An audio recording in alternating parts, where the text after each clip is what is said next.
আসসালামু আলাইকুম ওয়া রাহমাতুল্লাহি ওয়া বারাকাতুহু। সম্মানিত ভিউয়ার্স, আশা করি আপনারা সবাই ভালো আছেন। আলহামদুলিল্লাহ, আমিও ভালো আছি। প্রত্যেক দিনের নিয়ে আজকেও আপনাদের সামনে নতুন একটি ভিডিও নিয়ে উপস্থিত হলাম। অবশ্যই আপনারা ভিডিওর থাম্বনেল দেখে বুঝতে পেরেছেন যে আজকের ভিডিওটি কী নিয়ে হতে যাচ্ছে। সম্মানিত ভিউয়ার্স, খুব সুন্দর একটি আমল, খুব সুন্দর একটি দোয়া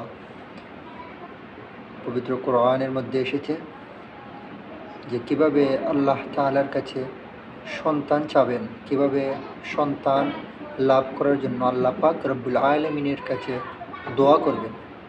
সেই দোয়াটি আজকে আপনাদেরকে শিখিয়ে দেব ইনশাআল্লাহ। তাই অবশ্যই আপনারা সম্পূর্ণ ভিডিওটি না টেনে দেখবেন এবং শুনবেন। আর আপনারা যদি আমার চ্যানেলে নতুন হয়ে থাকেন, অবশ্যই আমার চ্যানেলটি সাবস্ক্রাইব করে আমার চ্যানেলের সাথেই থাকবেন। পরবর্তী ভিডিও দেখার জন্য আমার চ্যানেলটি সাবস্ক্রাইব করে পাশে থাকবেন। সম্মানিত ভিউয়ার্স, তো চলুন দেরি না করে আমরা দোয়াটি শিখে নিই।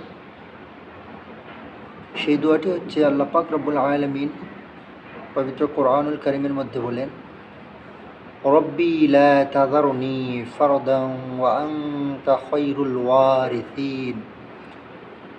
দোয়াটি আমি আবারও বলছি, রব্বি লা তাযারনি ফারদান ওয়া আনতা খায়রুল ওয়ারিসিন।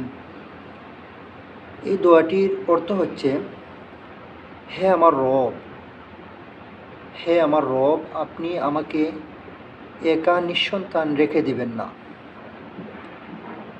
আপনি আমাকে নিঃসন্তান রেখে দিবেন না। নিশ্চয়ই আপনি উত্তম উত্তরাধিকারী।